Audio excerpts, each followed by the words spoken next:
سلام برای بچه‌ها، خوش اومدید به یه ویدیوی دیگه از رازها و تئوری‌های GTA San Andreas.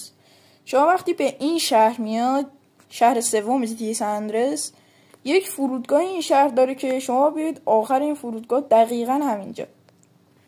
شما وقتی به اینجا میاد یک سوله خیلی بزرگی رو مشاهده میکنید که نزدیکش بشید درش شروع میکنه به پایین اومدن.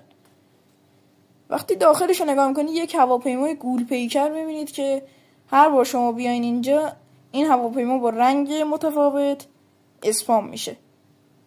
رنگش کاملا رندوم است.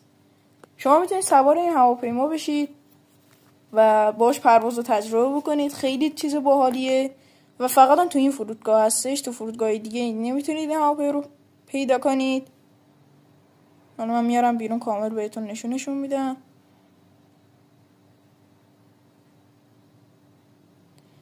اینا میبینی که چقدر این هواپیما بزرگه.